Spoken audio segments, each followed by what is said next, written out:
아픈 가정사 밝힌 스타입니다. 네, 이건 또 누구 얘기일까요? 네, 바로 그룹 신화의 멤버 전진 씨인데요. 굉장히 밝은 에너제틱한 모습을 자랑하는 전진 씨인데 한 방송에서 자신의 아픈 가정사를 털어놨습니다. 예, 전진 씨 워낙 밝은 캐릭터인데요. 네, 맞아요. 특히 할머니와의 그 가슴 아픈 이야기를 털어놔서 더욱 시청자들의 눈시울을 붉히기도 했습니다. 예, 그렇다면 할머니와 어떤 사연이 있었나요? 네, 전진 씨는 태어나자마자 할머니 손에 이제 자랐다고 하는데요. 초등학교 4학년 때까지 할머니 이 손에 자랐는데 직접 할머니가 모유를 주시기도 했다고 해요. 이런 이야기를 들을 정도로 할머니가 전진 씨를 사랑했는데 지난 2년 전에 할머니가 돌아가셨다고 합니다. 그러면서 할머니를 잃고 방황했던 이야기를 꺼냈는데요. 저한테는 어머니이자 할머니니까 두 분을 동시에 잃은 것 같았다. 할머니를 위해서 사는 게 인생의 목표였는데 모든 게 무너졌다. 그냥 아무것도 하고 싶지 않았다면서 할머니를 잃고 방황한 시절의 이야기를 했습니다. 그러면서 원래 콘서트를 하면 전진 씨가 이제 분위기 메이커로서 다 망가지기도 하면서 형들에게 이런 애교도 부리고 했는데 어느 날 보니까 member들이 눈치를 보고 걱정을 했다고 해요. 이런 모습을 보면서. 그러면서 전진 씨는 일부러 그러는 건 아닌데 사는 게 목표가 사라지니까 허망했다면서 이런 심경을 토로하기도 했습니다. 그렇죠. 어머니와 같은 존재셨던 할머니가 돌아가시면 이런 마음이 들 수밖에 없겠죠. 네. 근데 딱 보기에는 정말 고생 없이 자란 얼굴인데 또 네. 이런 과거가 있다고 하니까 마음이 아픈데요. 태어나자마자 어머니가 아닌 할머니 손에 자란 이유가 있을까요? 네, 참 안타까운 사연인데요. 전진 씨의 친어머니는 전진 씨를 낳은 직후에 아버지와 바로 이혼을 했다고 합니다.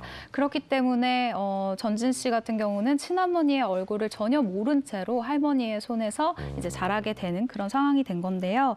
이후 초등학교 4학년 때 새어머니를 맞이하게 돼요. 네. 하지만 다시 한번 찾아온 가정 불화에 새어머니 또한 이제 떠나게 됐고 중학교 2학년 때 세 번째 새어머니가 생기게 됩니다. 네네. 사실 굉장히 사춘기 시절이잖아요. 그러네요. 네, 굉장히 질풍노도의 시기라 전진 씨가 힘드셨을 텐데 이 세 번째 어머니가 전진 씨를 정말 많이 사랑해줬다고 해요. 네. 네, 가슴으로 많이 품어줬기 때문에 두 번의 상처가 있었던 전진 씨도 세 번째 어머니에게 마음을 열 수 있게 되었다라고 합니다. 네, 새 어머니가 정말 좋은 분이시네요. 네, 맞습니다. 세 번째 어머니는 두 번째 어머니 사이에서 낳은 이 전진 씨 여동생이 있어요. 근데 이 여동생과 전진 씨, 그러니까 배다른 남매까지 본인이 낳은 자식처럼 아주 사랑으로 길렀다고 하거든요. 그리고 전진 씨가 사실 마음 한켠에는 이 친어머니에 대한 그리움, 그리고 굉장히 힘들어하는 마음, 이 양가 감정이 있었을 텐데 이런 것까지 굉장히 헤아려 주셨다라고 합니다. 전진 씨가 어느 날 친어머니에 대해서 이야기를 하자 새어머니가, 그러니까 세 번째 어머니가 이런 네네네. 얘기를 하셨대요.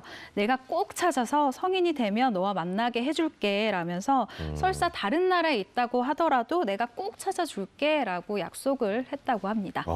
정말로 친어머니를 찾아주셨나요? 네, 맞습니다. 그래요? 새어머니가 정말로 친어머니를 찾게 해주셨는데 전진 씨가 데뷔를 하고 나서 24살 때였습니다. 이제 한 카페에서 기다리고 있는데 문이 열리면서 한 여성분이 들어온다고 합니다. 그러면서 전진 씨가 영화에서 느꼈을 정도의 긴장감으로 기다리고 있었는데 뚜벅뚜벅 걸어오는데 저분이 내 친어머니일 것이다 라고 예상을 했는데 아니나 다를까 전진 씨의 친어머니였던 것이에요. 예. 그러면서 이제 마주보고 앉으면서 전진 씨가 아무 이유 없이 그냥 눈시울이 붉혀지면서 폭풍 눈물을 흘렸다고 하더라고요.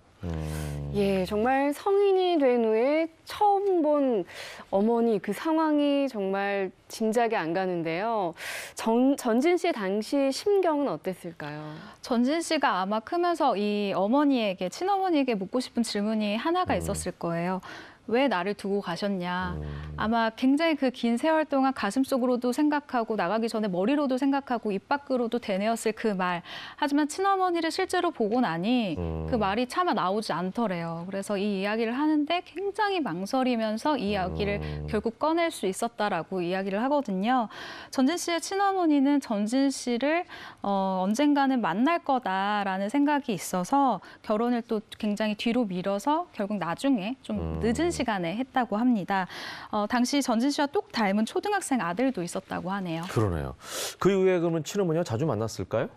헤어진 네. 어머니를 이제 20년 네. 만에 만났지만 20여 년 만에 만났지만 그 이후로는 만나지는 않았다고 합니다. 이유가 뭔가요? 네, 전진 씨 친어머니와 결혼한 남편분이 편하게 전진 씨와 연락하는 걸 허락을 했다고 해요. 네. 그런데 전진 씨가 친어머니의 아들을 생각해서 연락을 안 했다고 하더라고요. 전진 씨는 그 아들이 컸을 때 왜 나에게 형이 있고 저 형은 왜 내 형이지?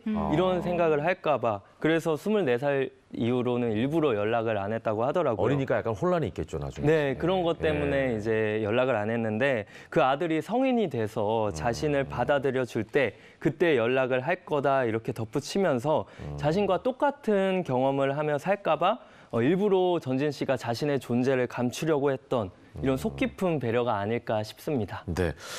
참 자신도 힘들었을 텐데 또 다른 사람의 마음을 이해한다는 것 자체가 참 대단하다는 생각이 드는군요. 자, 앞으로 전진 씨 더 많은 활동 또 기대해 보도록 하겠습니다. 저희가 응원하겠습니다. 네.